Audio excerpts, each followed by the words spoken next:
नमस्कार, हम छी जयंत आ अहाँ देख रहल छी मॉडल खबर। आइ जे हमर सबके अतिथि छथि ओ कोनो परिचयके मोहताज नहीं छथि। मैथिली गीत संगीतके एकटा सुप्रसिद्ध नाम छथि। पिछला समयमे जखन सस्ता प्रचारके लेल अश्लील गीतके सहारा लेल जाइ छै, अश्लील शब्दके सहारा लेल जाइ छै, ओहि समयमे मैथिली गीत संगीतके स्वच्छ आओर परिष्कृत बनेबाक झंडा बोइक कऽ आगू बढ़ि रहल छथि। आजुक जे हमर अतिथि छथि, जी हाँ, आइ हमसब आमंत्रित केने छियनि प्रसिद्ध गायिका रंजना झा जी के। सबसँ पहिने हुनका स्वागत करऽ चाहबनि। स्वागत अछि जी, बहुत प्रणाम अपनेके। अखन कतेक व्यस्त छी? आइ जनकपुर धाममे भूमि फोक फेस्टिवलमे सहभागियो भेल छी, कतेक व्यस्तता छै? व्यस्तता तऽ अलग अपना जगह छै, मुदा बहुत आनंदित छी। अहिने जनकपुर धाम अपन बहिन सीताके ई जन्मस्थली, ई मतलब एहिठाम पालन पोषण भेलनि और जन्मस्थली सेहो कहल जाइ छै। तऽ एहिठाम आबिकऽ तऽ अहिने आनन्दके वर्षा होइ छै। कैम बेर आगमन भेल छै अपनेके एहिठाम? हमरा बुझाइए ई पाँचम बेर हेतै जी। ई ओहिना घूम घाम की अहिना ई कार्यक्रम सबके लऽ कऽ? नहि, ई तऽ कार्यक्रम लेल हम हमेशा कार्यक्रम लेल ही एलियै, लेकिन एक बेर आयल छलियै घूमऽ, तहन 6 बेर भऽ जेतै। 5 बेर कार्यक्रम लेल एलियै। एक बेर बहुत साल पहिले नेपाल भ्रमणमे आयल छलियै गाड़िएसँ। तऽ पूरा इम्हर उम्हर जतेक घूमैत लास्टमे माँके दर्शन करैत गेल छलियै। केहन अनुभव होइ छै जनकपुर धाम अयलाके बाद? ओना अपने पहिने ही कहि देलियै सीताजीके देखियौ, जन्मस्थली। एतऽ आबिके जे एकटा की कही, जे लगै छै कि अपन घरमे जतेक आनन्दित लोक रहै छै उतने आनन्दित एतऽ छै। अब खास कऽ कऽ तऽ ई गायिकाके रूपमे अपनेके आमंत्रित केने छी, जी जी। तऽ अपनेके जे संगीतके यात्रा छै केना का आरम्भ भेलै? हमरा संगीत विरासतमे मिलल। माँ बाबूजी श्री भागवत मिश्र योगी पिताजी, श्रीमती शांति मिश्रा माँ, दुनू संगीतके अधिष्ठात्रा छथि। और काफ़ी समय हुनकर सबके संगीत यात्रा रहलै और हुनकासँ ही हमरा प्रेरणा भेटल। मुदा हमर एकटा संगीतके आइ जे लोक संगीत हम गबै छी, माँ बाबूजीके ही देन छै। और जे संगीतके तऽ कएटा रूप छै, कएटा प्रकार छै। लोक संगीत, शास्त्रीय संगीत, सुगम संगीत, बॉलीवुड संगीत, बहुत छै। मुदा एक सबके जड़ जे छै लोक संगीत छै। और सब सीखैके प्रयास केलिए तो माँ बाबूजी से लोक संगीत और शास्त्रीय संगीत पंडित योगेंद्र भारती, ओकर बाद डॉक्टर ओम प्रकाश नारायण, अलग अलग विधा सिखलिए। ठुमरी सिखलिए, शास्त्रीय संगीत मतलब ख्याल गायन सिखलिए। और ठुमरी गायनके लेल ओम प्रकाश नारायण, डॉक्टर ओम प्रकाश नारायण और पंडित राजन सिजवार जे गया घराने के छथिन। और ख्याल जे शुरुआतमे सिखलिए पंडित योगेंद्र भारती। और गायनके एकटा होइ छै ने, जे अहाँके गाना किनकर नीक लगैए, तो जयपुर अतुरली घरानाके विदुषी पद्म विभूषण किशोरी आमोणकर, हुनकासँ जाके मुंबईमे सिखलिए। जेना बच्चेसँ ई जेनाकि कहिए देलिए जे माँ बाबूजीके देखलिए तऽ हम लोकगीत प्रति आकर्षित होइत गेलिए, संगीत प्रति। तऽ बच्चेमे सोचलिए जे कैरियर हमरा बनबऽके छै संगीतेमे कि नहि दोसर चीज रहै? बचपनमे एहन कोनो नहि रहै। घरमे हमेशा म्यूजिके चलै छलिए, बड़े पैघ बहिनो गबै छलिए। और से हमरा घरमे एखन जे जन्मो लै छै ने, करते निकलै छै। आगे छै, मतलब तुरन्ते ओ 1-2 सालके, हमरा बुझै छै 1 सालके 2 सालके होइ छै, ओ किछु ने किछु गाबऽ लगै छै, बजबऽ लगै छै। ओ तऽ विरासत छै, तऽ की कहल जाए। मुदा ई नहि सोचने छलिए कि हमर संगीत ही जीवन बनतै। और संगीतके साथ साथ पढ़ाइ भी हमर चलै छै। हमरा डॉक्टर बनैके इच्छा छलै, किए तऽ एकटा भावना रहै सेवा भाव बचपनसँ। और डॉक्टर भी बनि सकिए जकरा सेवा भाव है। तऽ सेवा भावके दृष्टिकोणसँ हमरा डॉक्टर बनैके इच्छा छलै। मुदा संगीतके प्रति रुझान बेसी चलि गेलै। 8वां के बाद हाँ और बेसी जाइत जाइत जाइत जाइत एते चलि गेलै जे आब संगीत के सिवा कुछ दुनिया में किछु दिखतो नहीं छै। पढ़ाई के लिए कि नहीं डॉक्टरी? डॉक्टरी नहीं पढ़लिए, संगीते संगीत पढ़ल। में ही डॉक्टरेट के लिए, पीएचडी के लिए। हाँ जी कतऽ से के लिए डॉक्टर? पटना यूनिवर्सिटी से। बाल्यावस्था के विषय में कनी चर्चा करू जे केहन रहे अपने के बाल्यावस्था? हमर बाल्यावस्था के तऽ संगीत से भरल रहे और बाबूजी के कार्यक्रम होइ छलै पूरा मिथिलांचल में। किया तो वो सूचना जनसंपर्क में छथिन रहथिन, आब तो 2007 में रिटायर कऽ गेलखिन। तो हुनकर जत्र जत्र ई गाम ओ गाम ओ गाम ओ गाम कार्यक्रम होइ छलै। तऽ हम ओहि समय बहुत छोट छलिए, 5 साल के हेबै। तो बाबूजी हमरा लऽ के सब जगह जाइ छलखिन। 5 साल से लऽ के हमरा बुझाय 8वां 9वां तक हम बहुत ज़्यादा हुनका संगे घुमलिए। पूरा मतलब बिहार के कोना कोना मंचीय कार्यक्रम सब होइतै? मंचीय हमर काल्हि मतलब एग्जाम छै, पर आइ हम मंच पर छियै राति में। कते वर्ष के उम्र में पहिल बेर मंच पर चढ़ल रही? 4 वर्ष के। गीतो गेने रही? हाँ गीत गेने रही, कौने दिशा में लेके चला। एक बेर गुनगुनाइयो दिया। ओ भेलै कि हमर पैघ बहिन ओ गाना सिखैत रहथिन, हम सिखै नहीं छलिए शुरुआत में। वो 4 वर्ष के छलिए, ओहिना गुनगुनाइ छलिए और दीदी के देखलिए गाबैत, तो वो जहाँ सीख के चलि जाइत रहथिन तो हम अपने से कोशिश करिए हारमोनियम बजाबे के। तो अपने निकलि गेलै कौने दिशा में। तो बाबूजी सुनलखिन तऽ चंबत रह गेलै कि अपने से केना भऽ गेलै एकरा।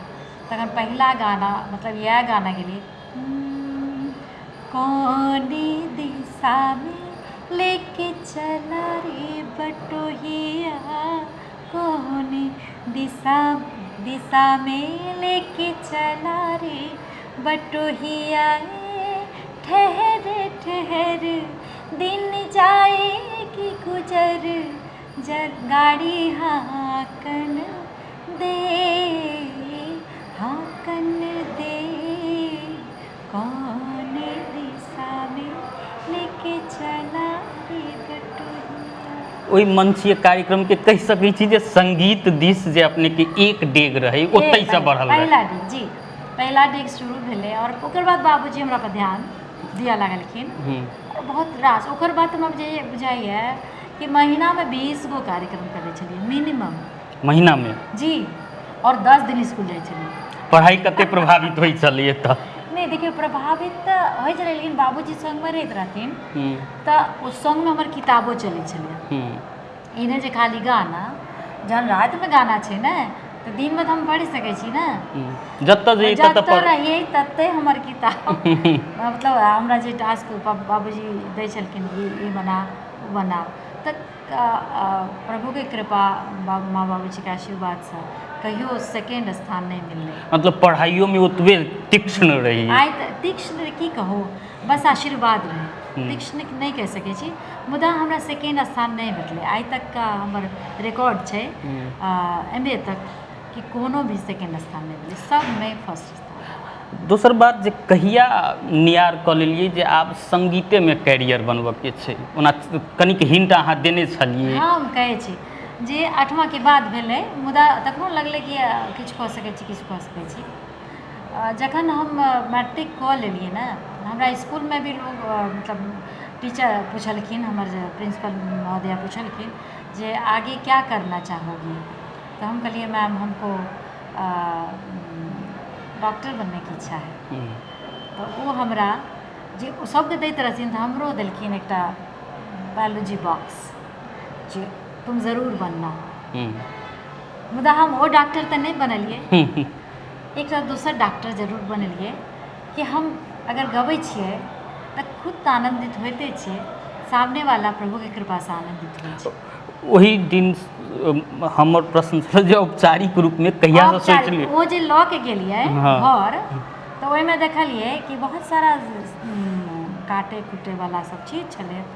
तो हम बचपन से शाकाहारी रहिए, तो वो हम केनो चिट्टी पिपरी के कोई मारे तो हमरा कनी दया होए, तो ओहिमे छलै कि वो जो मेढक के चीरो पड़तै, ओहिमे छलै जे ई सब झिंगुर के चीरो पर देखऽ ले प्रैक्टिकल करऽ ले। बोले ई तऽ हमरा से नहीं हेतै, हम तऽ नहि डब बनि पेबै डॉक्टर। कि चीर फाड़ हमरा ओ तऽ सिखेबे करै छै ने, तहन रुझान दोसर तखन ने दिस। तखन भेलै जे ई तऽ चीर फाड़ हमरासँ नहि हेतै, कि तऽ हम केओ एकटा चीटीके मारि नहि सकै छियै, तऽ ओ चीरबै केना हम, नहि भेलै हेतै हमरासँ, चाहे मरले किया नहि होइ, फिर भी हमरासँ नहि हेतियै। तऽ हम कहलिए आब हमरा म्यूजिके एकटा सहारा छै, बस एकेटा वएह। और तकर बाद पहिलेसँ रहबे करै छै, 8वां के बाद तऽ हमर रुझान भए गेल छलै। और मैट्रिकके बाद हमरा ओ जे पता चललै जे चीर फाड़ भी करऽ पड़ै छै डॉक्टर बनै लेल, तऽ हम कहलिए आब नहि बनबै। मुदा दोसर तरहके एकटा भाव रहै छै हमर, जे हमर गाना बजाना एहन होइ जकरा सुनिके कमसँ कम उतना देर ओ दुख दर्द बिसरा जाए। ठीक छै, तो पहिल बेर रिकॉर्डेड गीत कहिया एलै अपनेके हमर औपचारिक? आयल 2001 में। 2001 में हम जखन पटना एलियै तखन हम ओशो सन्यासी सेहो छी, ओशो यानी कि आचार्य रजनीश। तऽ हमर बिआह भेल 96 में, जखन हम मैट्रिक केलिए इंटरमे नाम लिखायल छलियै तखन बिआह भेलै। तऽ ओशोके सन्यासिएसँ हमर विवाह भेलै। हुनकर नाम छनि मनोज कुमार झा जी, ओना स्वामी चेतन विस्तार ओशो सन्यासी नाम। तऽ हमरा ओतहिसँ ओशोके बारेमे जानकारी भेटल। विवाहके बाद ओशो सन्यासी भेलियै? हाँ, सन्यासी तऽ बादमे भेलियै, लेकिन जानकारी पहिने भेटलै। जानकारी कॉलेजमे जहन नाम लिखेलियै ने, मतलब आब तऽ +2 होइ छै, ओहि टाइममे इंटर होइ छलै, तऽ कॉलेजेमे हमर इंटरमे नाम लिखेलै मैट्रिकके बाद। तऽ ओहिठाम केओ ओशो बजै छलै, रजनी सत्य इहो जे भी खराबे बजै छलै, नीक तऽ नहि बजै छलै। तऽ लड़कीसब बजै छलै, हम कहियो नामे नहि सुनने रहियै, तऽ के रजनीश छै के ओशो छै पते नहि। तऽ जहन बिआह बाबूजी ठीक करै छलखिन तऽ हमरा किताब आनिकऽ देलखिन, ई किताब पढ़ी। हम पढ़लियै तऽ हमरा रजनीशके नाम छलै, जे लड़कीसब कहै छलै जे खराब छै खराब छै, तऽ हमरा तऽ बड़ नीक लगलै, प्रभावित केलक हमरा ओ प्रभावित रजनीशके केलकै ओ ओशो। हाँ, चरित्र ओशोके साहित्य बहुत प्रभावित केलकै। जे लड़कीसब बजै छलै बहुत, मतलब पढ़बे नहि केलकै तैँ बजै छलै, एना मोनमे भाव एलै। तऽ हमरा कहलखिन ई किताब केहन लगलौ? तऽ हमरा ई नहि बुझल छलै जे ई दुल्हाके किताब भेजल छियै। तऽ हम पढ़लियै, हमरा नीक लागल, हम कहलियै कि बाबूजी बढ़िआँ छै किताब। मतलब चेक करऽके लेल जे मिल सकै छै कि नहि बात। बाबूजी मिलेलखिन तऽ हम कहलियै नहि बहुत सुन्दर छै किताब। तऽ सेटिस्फाइड छी तू ई किताब पढ़ि कऽ? हम कहलियै हाँ बहुत नीक लागलै हमरा ई। तऽ ठीक छै। आओर किछु नहि पुछलखिन जे कि बिआह करबौ कि किछो नहि, हमरा मालूम नहि छलै कि हमर बिआह भऽ रहल है। हमरा बिआहसँ 1 सप्ताह पहिले धरि हमरा मालूम नहि छलै हमर बिआह भऽ रहल है, ठीक नहि। जखन हम सबचीज ठीक ठाक होइ छलै, घर दुआरि रङ्गा पुताइ होइ छलै, हम कहलियै कि ई की भऽ रहल छै? तऽ हम टेबुलपर देखलियै एगो कार्ड राखल, कार्डमे देखै छियै हाय रे बा ई तऽ हमरे नाम छै।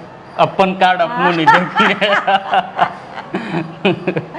देखलियै तऽ हमरा तऽ बड़ा आश्चर्य भेल, बताउ कि हम बिआहो छै हमरा बुझलो नहि छै। खैर जे भी, तऽ मालूम चललै जे दुखी तऽ भेलियै, पता नहि के छै केहन छै। हिम्मत नहि छलै जे हम ककरोसँ पूछि सकी। आबके लड़कीके बहुत हिम्मत छै, भगवान आब बहुत सुन्दर एलैए स्थिति लड़कीके लेल, स्त्रीके लेल। एखन जे युग छै ने, अद्भुत युग छै। ई युगमे जे केओ लड़की पिछु छै ओ कहियो नहि आगू बढ़ि सकतै। हम अहाँके कही ई युग स्त्रीके लिए सर्वोत्तम युगमे, जेना कहै छै ने स्वर्णाक्षरमे लिखल जेतै, एखन लड़की जे कऽ सकै, हर काज कऽ सकैए। ओकरा माय बाप सेहो सहयोग करै छै, पति सेहो सहयोग करै छै, और ससुराल पक्ष सेहो सहयोग करै छै। तऽ ओहि घड़ी हमरा मालूम नहि छलै कि ककरासँ बिआह भऽ रहल। फिर भी आब कहलियै आब जब बिआहे भऽ रहल छै तऽ आब स्वीकारे छै, आब की करियै।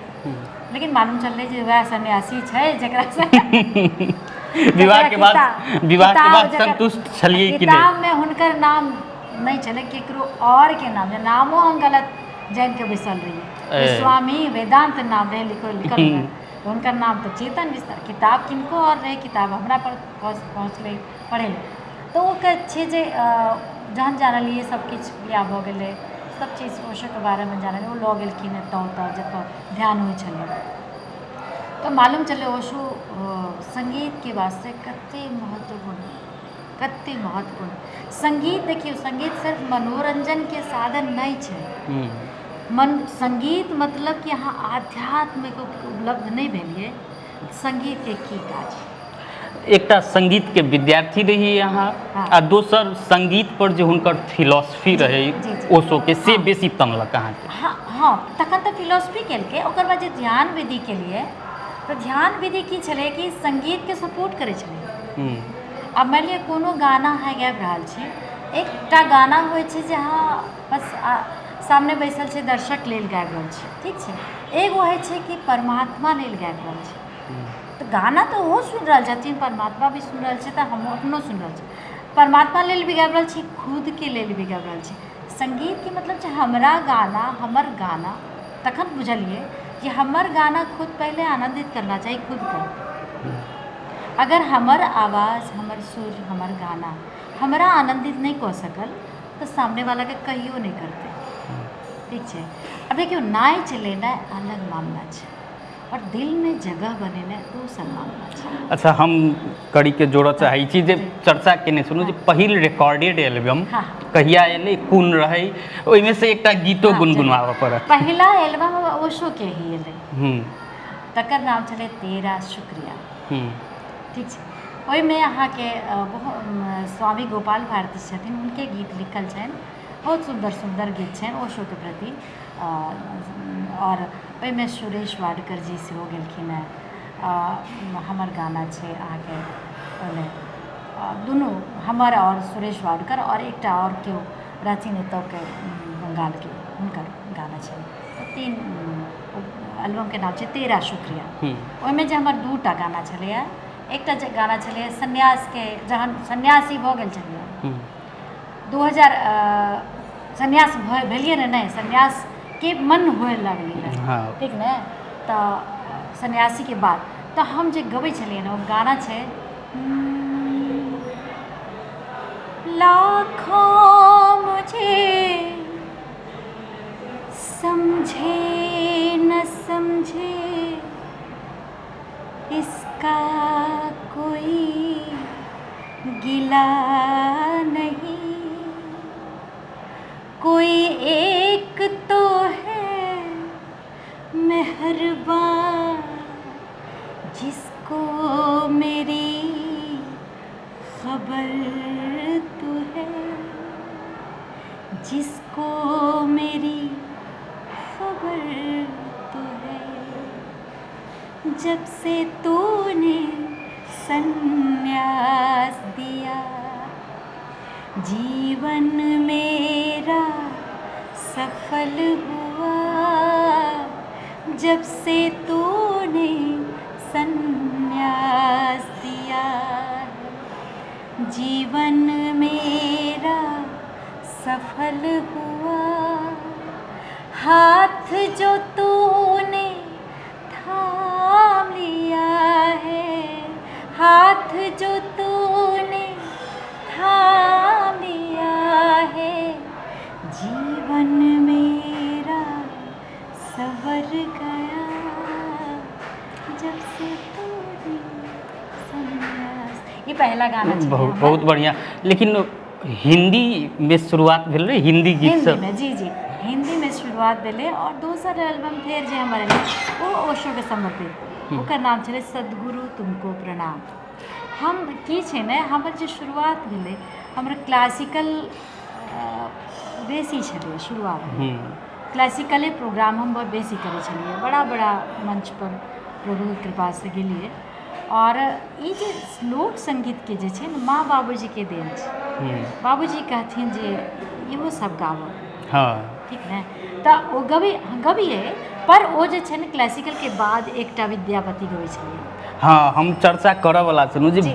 यदि मिथिला में हाँ। विद्यापति के लिखल गीत के सबसँ बेसी प्रभावित करै छै, जिनकर गायल गीत छै अपने के नाम अबै छै सबसँ आगाँ। बहुत धन्यवाद। केना विद्यापति दिस बेसी प्रभावित, ओशो के तऽ चर्चा करबे हाँ, केलिए, जी, जी। विद्यापति दिस अहाँ बेसी प्रभावित भेल नजर अबै हाँ, और छी। बताबै छी कि बचपनसँ तऽ गबै छलियै, बाबूजीके सुनै छलियै और भी बहुत रास विद्वजनके सुनै छलियै।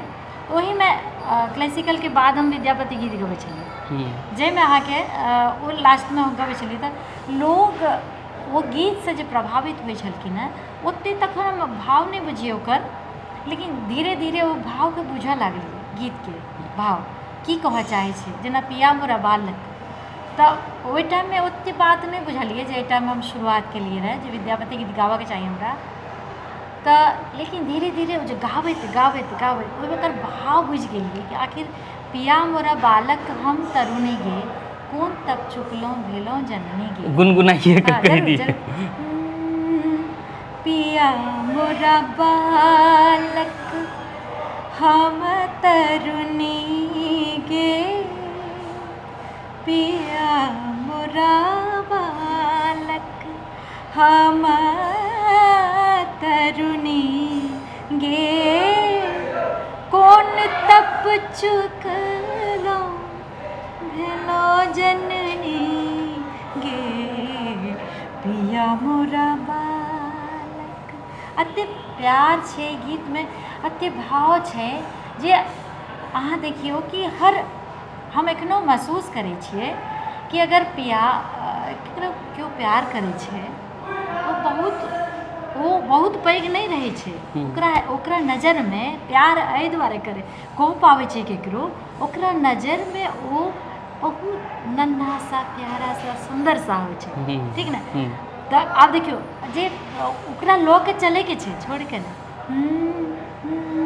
पिया लेल गोद के चलली बाजार गे, पिया लेल गोद के चलली बाजार गे, हटिया के लोग पूछे के लागो तुहार गे, नहीं मोरा देवर की नहीं छोट भाई, पूर्व लिखल छल बालम हमार गे, पिया मोरा बालक। छैमे जे ई विरह भी छै, करुण भी छै, और वो प्यार करैके जे बात छै, प्रेम करैके, तऽ हम जखन ककरोसँ प्रेम तखने करबै हम अपनासँ बहुत पैघके प्रेम नहि कऽ सकै छी।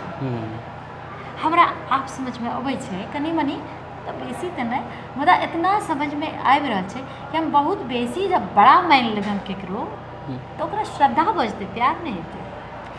संगीत प्रति के लगाव में जे किछु गोटे के चर्चा कयल जाता, एक माँ बाबूजी भइए गेलखिन, रजनीश के चर्चा केलिए, विद्यापति के कते भूमिका रहलनि जे अपन सबके आदि कवि छथिन। विद्यापति के भूमिका तऽ अद्भुत भऽ गेलै। आब ओ तखन नहि बुझि सकलिए कि तऽ ओ तऽ शब्द बुझबै तखन ने।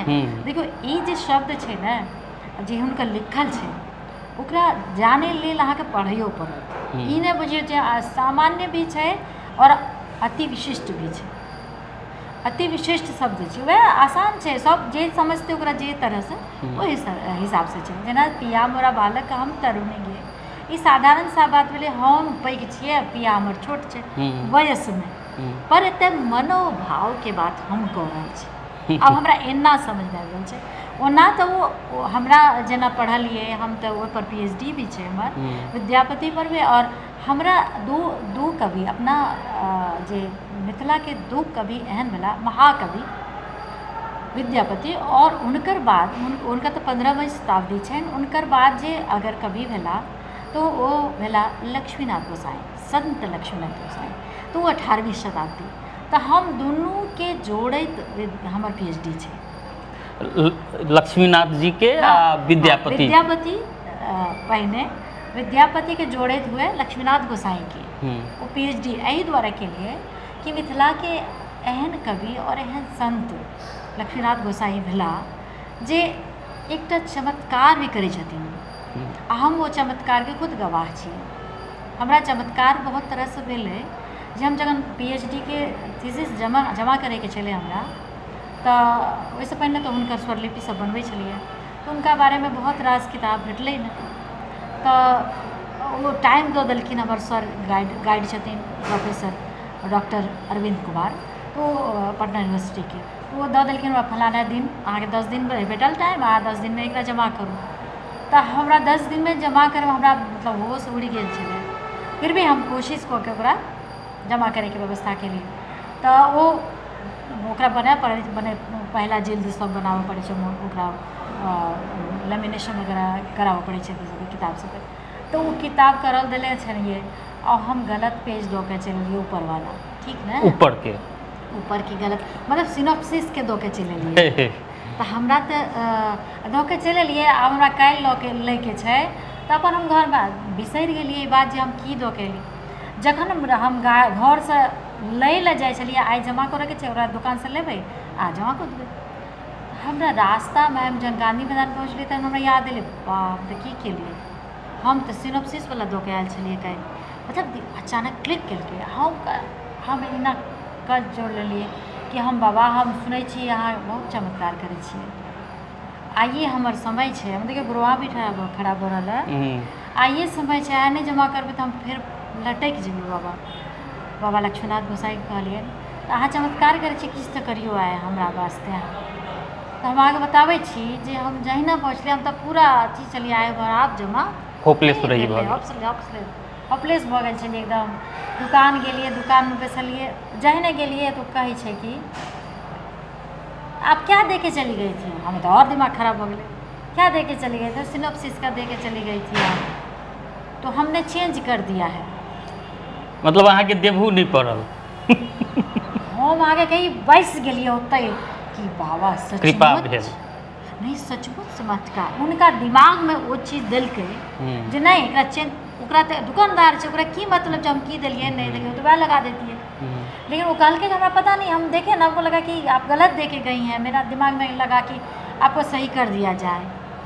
तो वो दोसर चेंज कऽ के नेट पर से निकालि कऽ हमर सबटा ठीक ठाक कऽ के वो लगा देलकै। हम कहलिए बाबा सचमुच अहाँ छियै। एहि प्रकार से पीएचडी संपन्न भेल, पीएचडी भी संपन्न भेलै, बाबा के प्रति जो भेलै आस्था रहे, आस्था। अब महाकवि विद्यापति के तो अनन्य भक्त कहू हमरा तऽ सेहो कमे हेतै हमरा, किया तऽ हुनकर गीत से हमर सुबह शाम होइ छै। हुनकर जे सबसँ बेसी अहाँके प्रभावित करैत हो, ओना तऽ हुनकर सब गीत प्रभावित करै छै, सब गीत करै छै, मुदा इहो गीत करै छै अहाँ ई भी प्रिया मोरा बालक तैं हम ई गीत गेलहुँ, ई बड़ा प्रभावित करै छै हमरा। और गीत सब हुनकर एते अद्भुत छै जे कहै कि नहीं। एकटा छै शिव हो उतरब पार, शिव हो उतरब पार, कौन विधि ना, शिव हो उतरब पार, कौन विधि ना।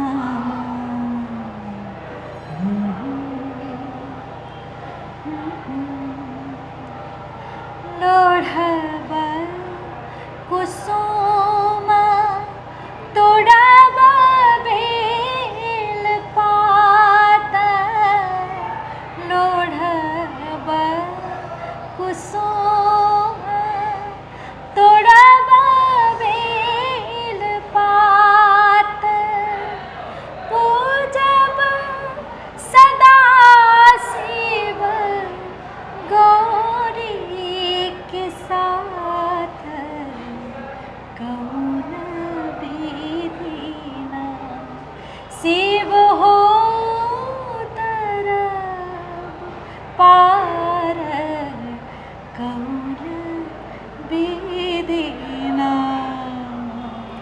अद्भुत।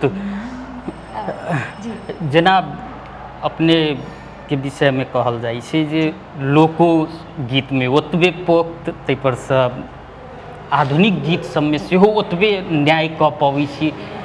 एकटा गायक के लेल बहुत बड़का बात छै जे शास्त्रीय संगीत, लोकगीत संगे आधुनिक गीत में सेहो ओही किसिम से न्याय कऽ पबै छी। केना संभव छै एकटा गायक के लिए? अखन के समय में कतेक गोटे अश्लीलता के सहारा लै छी, ताहि सब देखियो सरकार, देखियो हम एहि बात पर तऽ नहीं कहब, अश्लील तऽ एक तऽ मन के बात छै, अश्लील अहाँ ककरा अश्लील कहै छियै। और अगर श्रृंगार के बात हम करी, श्रृंगार के अगर ओकरा खोलि के राखि देबै तो अश्लील भऽ जाइ छै। जी, श्रृंगार अगर लिबास में छै, जेनाकि महाकवि विद्यापति जी लिखलखिन है श्रृंगार पराकाष्ठा छै, ओहिसँ बेसी केओ श्रृंगार भऽ नहि सकै छै। और ओकरा अहाँ खोलि दियै तऽ एखन जे कऽ रहल छै जे ओ खोलि कऽ राखि दै छै। अहाँ श्रृंगार कहियौ ने, महाकविके रचनाके गबियौ ने, तऽ ओ जे छै श्रृंगार अद्भुत श्रृंगार छै। श्रृंगारके केना वर्णन कयल जाय से हुनकासँ जी सीख सकै। एकदम सीख सकै छी। अहाँ ओहन श्रृंगार दियौ जेना हर आदमीके पता छै हम केहन छियै, अहाँ केहन छियै, ककर शरीर केहन छै, सबके मालूम छै। मुदा एक कपड़ा जरूरी छै। दो ही इस धरती पर बनले, स्त्री और पुरुष, और दोनों का मालूम छै दोनों केहन दिखै छै कि नहीं। अब ओकरा लिबास में नहीं रखबै तो अश्लील हो जेतै ने। तो लिबास में रखियो, श्रृंगार के श्रृंगार रह दियौ, अश्लीलता के तरफ नहीं लऽ जबाक छै। तऽ एहि युग में जे आदमी की करे छै जे जल्दी ओकरा पॉपुलर होके छै तो वो गलत रास्ता के इस्तेमाल करे छै। और वो ओकरा कहै छै बाईपास रास्ता। जेना हमरा एते आबैके छलै तऽ कोनो बाईपास रास्ता लेलियै ने, तो बाईपास रास्ता ओ संगीत में नहीं भऽ सकैए। शॉर्टकट नहीं भऽ सकै। जी नहीं कभियो नहीं। अगर जे शॉर्टकट केलकै है वो शॉर्टकट रह जेतै। तो फिर जे सस्ता प्रचार के लेल, बेसी लाइक व्यूज के लेल रंजना झा के किया नहीं उदाहरण के रूप में लोक लै छै। अपने तऽ कतेक स्वच्छ सुंदर गीत गबै छी, तैयो ओतबे व्यूज छै, लाइक छै। अपने के नाम की भेलै? जयंत ठाकुर। जयंत जी एना छै कि हमरा सबके विरासत में ही नहीं मिललै ई तरह के बात कि हम प्रचार अपन बहुत बेसी करी, या कि हम प्रचार के तरफ एते अंधा भऽ जाए कि अपन संस्कृति के रक्षे करब छोड़ि दी। तो हमरा माँ बाबूजी इतना सिखेलखिन, जरूर हमर गुरु सेहो सिखेलखिन कि कभी भी वैसा काम मत करना कि ताकि खुद को ही नज़र नीची करने पड़े, और तुम्हारा जो पीढ़ी आएगा, अब तुम्हारे बच्चे होंगे, उसको ये ना कहना पड़े कि ये मेरी माँ नहीं है। तुमको अपनी माँ होने पे गर्व हो, उसे इसका ख्याल रखना। अपने माँ बाप जी को गर्व हो कि हमारा बच्चा है, अपने राज्य को गर्व है कि हमारा ये नागरिक है, देश को भी गर्व हो, और आप तुम्हारे आने वाली पीढ़ी को गर्व हो कि ये हमारी माँ है, हमारे गुरु हैं। ठीक ना। तो एना छै तऽ वो जे सिखायल गेल छै हमरा सबके बचपन से, ठीक ना। सस्ता लोकप्रियता कभी नहीं हमरा सबके परिवार में ही नहीं मिली। बाबूजी हमर एते बढ़िया एखनो गबै छथिन, 77 के आसपास छथिन वो। अहाँ अगर कहियो मतलब सुनऽ चाहबै तऽ हम अहाँके व्हाट्सएप नंबर पर भेजब हुनकर गायल, कि एखनो ई उम्र में हुनकर जे आवाज में कनक छै अद्भुत। तो हुनकरे देन छै ई सब। और की छै जे नहीं गेलिए तो तकर हमरा बहुत खुशी छै कि हम वही रास्ता पर नहीं चललिए। यह छै जे आइ हम सब खोजैत खोजैत अपने के आयल। वाह, ये लेल तऽ हम अपने के बहुत धन्यवाद। और की नाम छै? मॉडल खबर जे ई आइ हमरा अपना चैनल पर आनने के लिए बहुत धन्यवाद।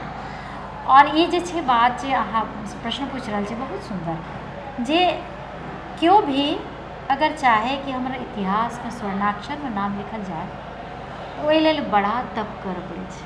सोना बनै लेल बड़ा जलय पड़ै छै, बहुत ओकरा पीटै छै, लोहा आगि में बेर बेर रखै छै कि नहीं।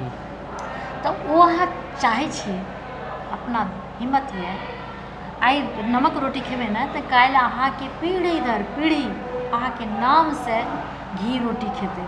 अहाँ ध्यान रखब, आइ अहाँ नमक रोटी खा लिअ, काल्हि अहाँके पीढ़ी घी में नहेतै, दूध में नहेतै। किया तऽ अहाँके जे कयल धयल छै ने ओकरो असर करतै और ओहि रास्ता चलतै। तऽ ताकि ई जे पीढ़ी दर पीढ़ी चढ़ैवला चीज छै ने, अपन संस्कृति एते सुंदर छै मिथिलाके, चाहे वो खान पान हो, पहनावा ओढ़ावा हो, बोलचाल हो, व्यवहार विचार हो, संगीत हो, काव्य हो, शास्त्र हो, ज्ञान हो, सब में कोनो जोड़ा नहीं छै, समृद्ध छै। और अपन समृद्धि के हमरा बहुत गर्व छै। जेना मैथिली मिथिलाके कहै छी लोग घर घरमे संगीतके वास छै। जी, जी। अपना घरमे तऽ माय सब दीदी बहिन सब घर घरमे गीत गबै छथिन, लेकिन व्यावसायिक दृष्टिकोणसँ अपन सबके मैथिली गीत संगीतके कतऽ पबै छियै अहाँ? देखिए, व्यवसायके तखनसँ भऽ गेलै जखन माय बहिन सब गाममे गेनाइ बंद कऽ देलकै, बुझलिए। लोक संगीत पहिने एतेक प्रचारमे नहि रहै। पहिने रहै माय बहिन सब गाबिते रहै गाममे, जे कोनो बियाह है, उपनयन है, मूड़न, सब ढेर गाबैवला भेट जाइ छै। आब भेटते नहि छै। तऽ आब अहाँ गायक हायर करबै ने कतहुसँ। आब अहाँके फिल्मी पैरोडी गबै छै, चाहे ओ महिला हुए, गामक महिला हुए, चाहे ओ कलाकार हुए, फिल्मी पैरोडी विशेष गबै छै। आओर ओसँ अहाँके संस्कृतिके बहुत उत्थान नहि हेतै। पैरोडी बहुत बिगाड़ि रहल छै, बहुत बेसी, बहुत बेसी। यहाँ तक कि जे बटगमनी लोग गबै छै, पर बटगमनी आब किछो किछो आओर फिल्मी गीत धुन आबऽ लागलै। नचारीके नाम पर किछु आओर, जेना हम नचारीके नाम पर लोग गबै छै, देखा है पहली बार बाबा का दूध सिंगार। ये तऽ कतऽ भाव छै बताउ। अहाँ जे गेबै सेहो सुनबियौ नचारी तहन। नहीं, कहलहुँ नचारी मतलब लाचार भऽ के जे गबै छै, भगवान याचक जकाँ शरणमे। नचारी ओ होइ छै, नचारी होइ छै जगत विदित बदनाथ सकल गुण आगर आहे अहाँ शिव रहु ने सहाय अपन जानी राखब। ई भेलै दोसर नचारी, मतलब 2-3 टा धुन छै, ओहिमे 2टा अहाँके धुन बताबी। गे माही जोगिया मोर जगत सुखदायक दुख ककरहु नहीं, दुख ककरहु नहीं देल महादेव, दुख ककरहु देल गे माई, दुख ककरहु नहीं देल गे माई जोगिया मोर जगत सुखदायक दुख ककरहु नहीं देल। अब कनि परिवारके जोड़ऽ चाहब अखन, कनि व्यक्तिगत प्रसंग, जे परिवारमे के सब छथिन अखन? परिवारमे नैहर पक्षमे माँ बाबूजी, 5 भाई बहन छी हम, जाहिमे पैघ बहन डॉक्टर सुलोचना झा, जे हिंदीके प्रोफेसर छलै अररिया कॉलेजमे। आ बीचमे हम, हमरा बाद वंदना ठाकुर, ओहो टीचर छथिन और गाबितो छथिन बहुत सुंदर। और ओकर बाद 2टा भाई, जाहिमे से एगो भाई आइके कार्यक्रम आयल है, जे वायलिन बजबै है, हारमोनियम, और ओकर बाद मेलोडिका, आइ मेलोडिका बजात हमरा संगे। और ओहिसँ छोट भाई है पवन, मतलब जे आयल है ओकर नाम आनंद कुमार मिश्र, और ओकर बाद जे भाई है पवन कुमार मिश्र। जे जते भी वाद्य होइ छै, मतलब भारतीय वाद्य, ओहिमे से हमरा बुझाइए 75% वाद्य ओ बजबै छै। ये बहुत बड़का बात। और हमर बेटा आयल है दिव्य चेतन, जे परकशंस, बहुत सारा इंस्ट्रूमेंट जे होइ छै ओ साइड रिदम में ओहिमे यूज होइ छै, ओ लऽ के आयल है दिव्य चेतन जी। ससुराइल पक्षमे के सब छथिन? बेटा तऽ कहलिए ससुराइल पक्षमे तऽ हमर सास ससुर दुनू स्वर्गमे विराजमान छथिन। हस्बैंड तऽ बताइए देलहुँ, मनोज कुमार झा जी। ओकर बाद हमरा 2टा भैंसुर, गोतनी, हुनकर बाल बच्चा, 4टा ननद, जाहिमे 2टा चलि गेलै स्वर्ग, 2टा छथिन हुनकर बाल बच्चा। और परिवारके बात करै छी तऽ हमर पूरा मिथिलाही परिवार छै, बिहारी परिवार छै। अच्छा, कनिक आरो जोड़ब प्रसंग, आब कनि अंतिम दिश आबि रहल छी। तऽ जखन विवाहके बाद जे एलियै ससुरारिमे, पुतहु गायिका छै, ओहि समयमे लोक मंच पर नहीं जाय दै महिलाके, तेहन समयमे साउस ससुरके की रहनि प्रतिक्रिया? कि जे ससुर तऽ रहबे नहीं करथिन, साउस रहथिन तऽ छै कि जे हमरा जेना बादमे पता चलल कि हमर गाना सुनलखिन हमर पतिदेव और उम्हरे से आयल छलैए ऑफर शादीके बाबूजीके, तो हुनका तऽ संगीत पसंद छलै पहला बात, और घरमे संगीत पसंद नहीं छलै ससुराल पक्षमे, तऽ हुनका सबके बहुत ज़्यादा नहीं रहे जे गीत गाबै। हाँ गबै छै बस बहुत बढ़िया, किछो छोट मोट बात होइ तऽ गबैया उठा कऽ आनले है, ठीक ने। और बहुत सुनैके भेटैत छलैए कि गबैया आनलिए पता नहीं की करतौ नहीं करतौ, ठीक ने, सेवा करतौ, घरमे खाना बनेतौ नहीं बनेतौ, मुदा भगवतीके आशीर्वाद और माँ के बहुत ज़्यादा ई कि हम कहियो कोनो शिकायत नहीं केलिए अपना ससुरालके, अपना नैहर एहि दुआरे नहीं केलिए कि हमर अगर विवाह कऽ के दोसर घर भेज देलकै, ओहि दिनसँ हमर ओ घर छै, अब तो सुख होय दुख होय हमरा फेस करैके छै ने, हमर माँ बाबूजी ने फेस करै रहथिन। अगर हम फेस करै लए माँ बाबूजीके हम कहै छियनि तऽ ओ बहुत गलत करै छी। एज ए गायिका कहिया एक्सेप्टेंस भेलै? देखियौ गबै छलिए जहन हमर दुरागमन भेलै तऽ ओ करीब 6-7 मास बाद भेलै बियाहके। हाँ पहिने बेसी दिन पर दुरागमन भेल।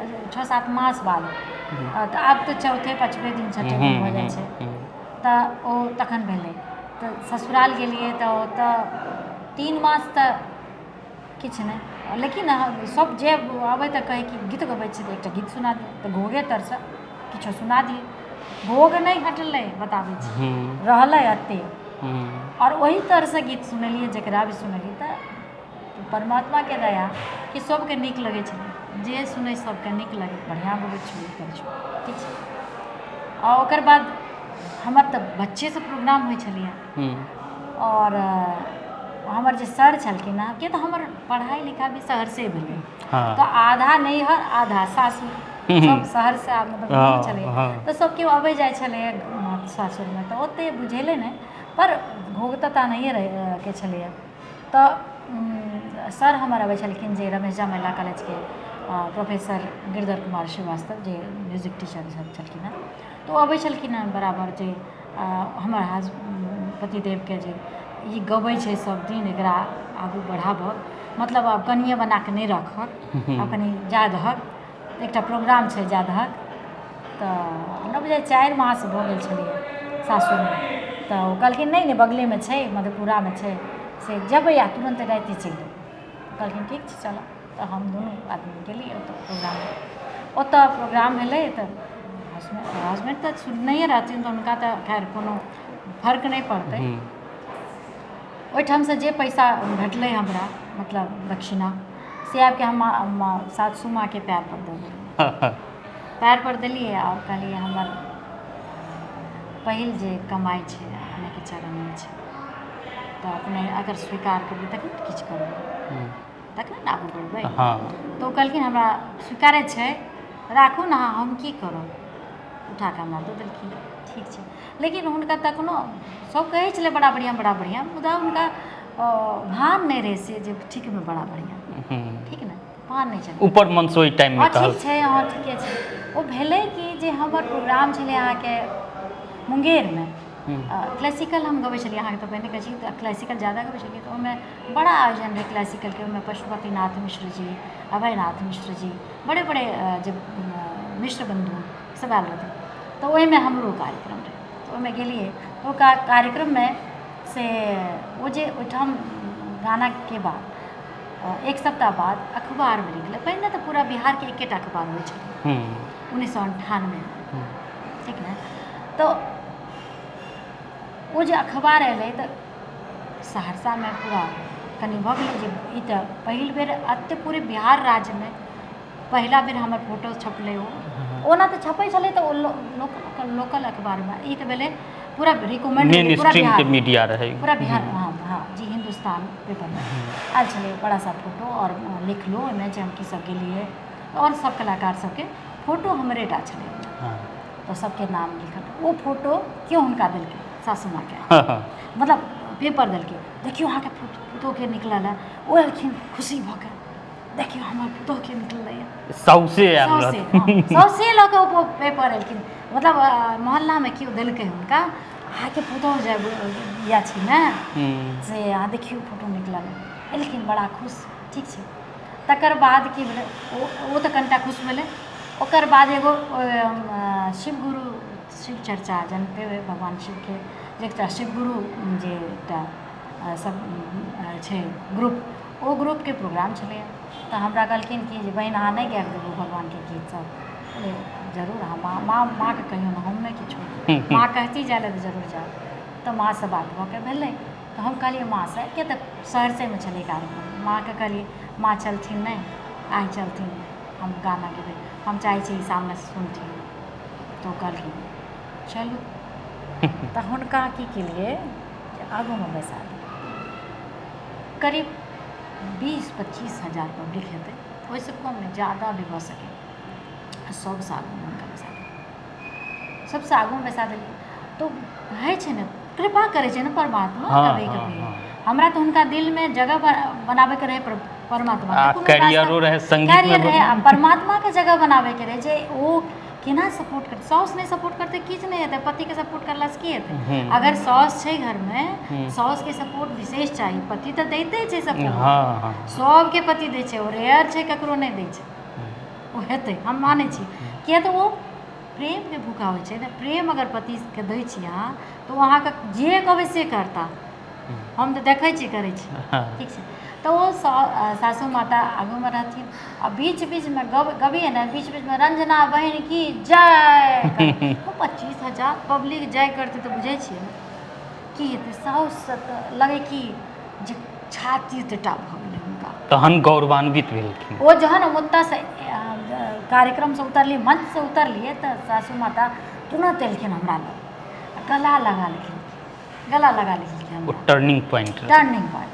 आ तकर बाद अहाँके बताबी, हम ई बातमे 2 साल लागि गेलै, 2 साल हुनका कन्विंस करब। हाँ, 2 साल के बाद वो पूरा कन्विंस भेलखिन। वो बीच बीचमे छोट छोट कन्विंस भेलै, ई कन्विंस जे भेलै ने, परमात्मा कऽ देलखिन कन्विंस। आब हम सुतले रहिए तऽ आब बर्तन माँजि कऽ राखल, उल्टे पुतोहके सेवा, उल्टा भऽ गेलै। ओकर बाद तऽ कहथिन हमर बेटी छियै, पुतोह कहाँ छियै, मतलब एते मानऽ लागलखिन हमरा, हम की कही, हम नहीं रियाजे करू ने, हम बना दै छी खाना। अद्भुत। ताहिपर से रियाजोमे सहयोग करऽ लगलै। एकदम पहिने तऽ रियाज कऽ के खाना बनबै छलिए, तकर बाद रियाज करै लए कहैत रहथिन, जाओ करू रियाज, हम खाना बना दै छी, नहीं तऽ हम नहीं कहिए करऽ लए, फिर भी वो कऽ दैत रहथिन। हम एना नहीं कहिए जे हम रियाज करै छी अहाँ करियौ, से बात नहीं, पर ओ हुनका तरफसँ एतेक समर्पण भऽ गेलै, अहाँ की बुझै छी, छोटा बात बहुत बड़ा बात।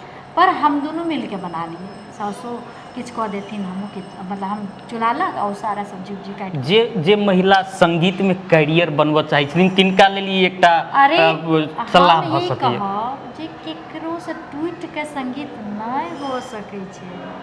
अगर हम परिवारसँ टूटि गेलिए, साउससँ, माय बापसँ, पतिसँ टूटि के किछु हेतै, हमरा संगीतमे टूटल नजर आना चाही, तऽ अबै छै, टूटि के नहीं होइ छै। देखियौ, वैचारिक मतभेदता अलग चीज छै, बुझलिए, वैचारिक जे होइ छै ने, ओ अहाँके संगो रहि के होइत रहत। हाँ, अब अहूँ पढ़ल छी, ओहो पढ़ल छी, अलग अलग विचार भइए सकै, विचार तऽ अलगे रहतै, फिर भी हम संग रहैके कोशिश छियै, हमर इएह जरूरी छै, ठीक ने। और हम अहाँके बताबी कि बहुत रास हुनकर सहयोग रहलै, पतिके सहयोगसँ एतऽ तक पहुँचलिए, परिवारके सहयोग, ओकर बाद हमर बेटाके सहयोग भऽ रहल है, आब एखन बहुत सहयोग कऽ रहल है। हम तखनेसँ हमरा बचपनेसँ, किया तऽ बाबूजी हमर सिखाबितो रहथिन बच्चा सबके, तऽ बचपनेसँ ने 8वीं क्लाससँ, तऽ जो केओ सिखाबै तऽ हमहूँ बैसिए ओ क्लासमे, तऽ जे बाबूजी कनि खिसिया मिजाजके, तऽ 2 बेरमे 3 बेरमे नहीं भेलै तऽ केस पकड़ि कऽ टर्नो करैत रहथिन, पनिशमेंट दैत रहथिन। तऽ केओ कहे दीदी हमरा बता देना, हमरा तू बता दे बाबूजी मार थे, तो हमहूँ बता दिए ओकरा, हम सिखा दिए उमर जाके कनिटा रियाज करा दिए।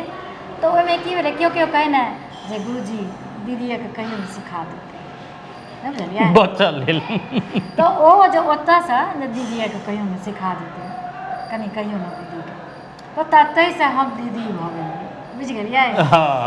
हम छियै छोट आ ओ छै पैघ, पर हम दीदी भऽ गेलियै तहिएसँ। गुरु एक किसिमसँ रहिए ताहि किसिमसँ दीदिएके कहियो सिखा देतै, तऽ ओतहिसँ हम सिखेने 8वीं क्लाससँ हमरा सिखेने, हम जे जनै छलियै ओकरा सामनेवलाके सिखा दै छलियै। अखनो सिखबै छियै। आब तऽ हम एकटा ट्रस्ट बना लेलियै, अहाँके बाबूजी ट्रस्ट, मतलब बाबूजी एकटा नामाङ्कन सङ्गीत सुधासँ केने रहथिन, ओहि हिसाबसँ ओहिपर ओ नामसँ सिखबैत रहथिन बच्चा सबके, ओकर प्रोग्राम करै पूरा बिहारमे कार्यक्रम होइ छलियै। तऽ वएह नामके हम आगू बढ़ेलियै, सङ्गीत सुधा। ट्रस्ट जी। तऽ सङ्गीत सुधा जहन हम गेलियै ओकरा जी कराबऽ, रजिस्ट्रेशन कराबऽ, तऽ ओ सङ्गीत सुधा नामसँ केओ करा लेने रहै। तो कहलखिन किछो लगाना, कोई चीज़ आगे ऐड करना पड़ेगा, तो हम फाउंडेशन लगा देलिए, संगीत सुधा फाउंडेशन भऽ गेलै आब नाम। तो 2018 में एकर अहाँके रजिस्ट्रेशन भेलै, तहियासँ अहाँके सैकड़ों बच्चा सीख रहल छै, संगीतके स्कूल छै अपन, और हमर सैकड़ों बच्चा सब सीख रहल छै। पटना में बेली रोड में BMP रोड में अपन संगीत सुधा फाउंडेशनके स्कूल छै, जाहिमे सिर्फ संगीत सिखाएल जाइ छै, गायन वादन। विद्यार्थी सब रहै छथिन खचाखच? रहै छै, अबै छै, रवि शनिके क्लास होइ छै। जेना आइ शनि छियै तऽ आइ क्लास रहतै, काल्हि रवि छै तऽ क्लास रहतै, और 2 दिन क्लास लै छियै सप्ताहमे। और आइ एखन अहाँ जेना नहि छी तऽ? हाँ, नहि छियै तऽ ओ क्लास आगू लेबै, कोनो बीचमे वीकडेमे बच्चा सब भी जनै छै जे हम प्रोग्राममे रहै छियै, तऽ ओ सब बहुत गार्जियन भी सहयोग करै छै, बच्चा भी सहयोग करै छै। हमर एखन एहि बेर +2 वाला टीचर सबमे बहुत रास बच्चा टीचर भी बनल है, करीब 8-10 टा बच्चा टीचर बनि गेलै जे +2 में। तो बड़ा खुशी होइए, बहुत 2-4 टा बच्चा हमर फिल्म इंडस्ट्रीजमे गबैए। और इएह सब अपन जे लगायल पौधा छै से आब पेड़ बनि रहल छै। अपने बहुत ठाम पुरस्कृत सेहो भेल छी, सबके तऽ नाम कहनाइ तऽ उचित संभवो नहि छै एखन।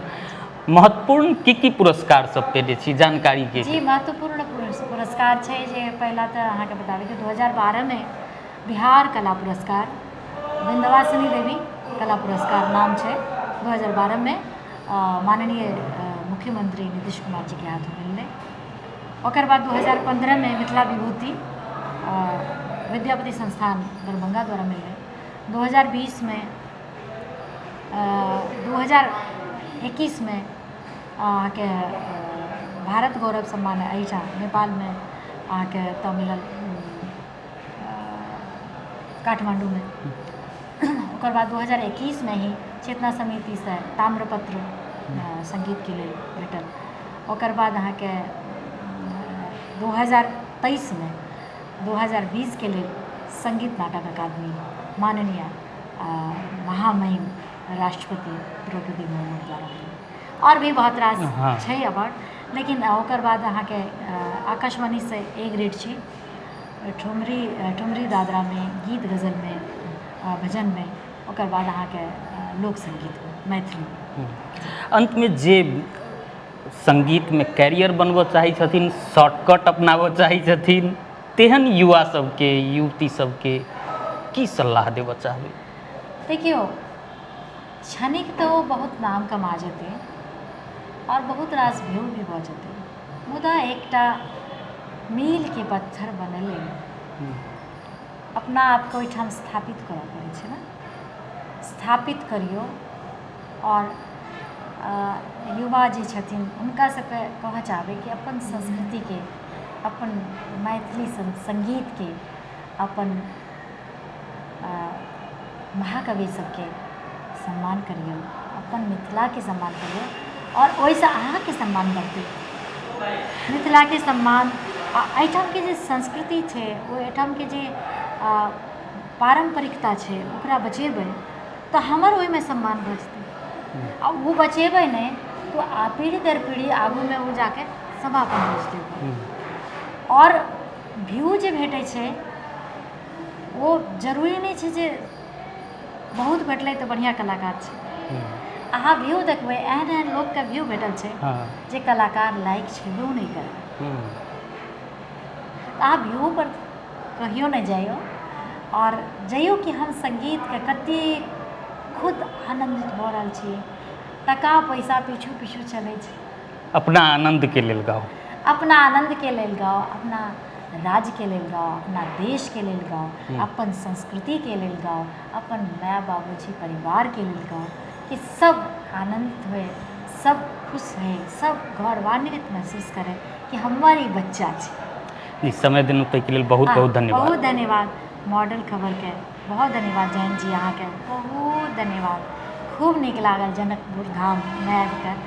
और ई जे भूमि फेस्टिवल भऽ रहल छै चंद्रेशा पांडे जी के, उनको बहुत बहुत शुभकामना। आइ के कार्यक्रम खूब रहे, चरमोत्कर्ष पर पहुँचे, से बहुत शुभकामना जी। ई छलथि मैथिलीक सुप्रसिद्ध गायिका रंजना झा, जिनका संगे हुनकर जीवन यात्रा संगे हुनकर सांगीतिक यात्रा के विषय में चर्चा केलहुँ, बातचीत केलहुँ। अगिला अंक में फेरसँ एहने नव विशिष्ट अतिथि के संग उपस्थित हेबे करब, से प्रतिबद्धता के संग हम जयंत के जेबाक आज्ञा दिअ। नमस्कार।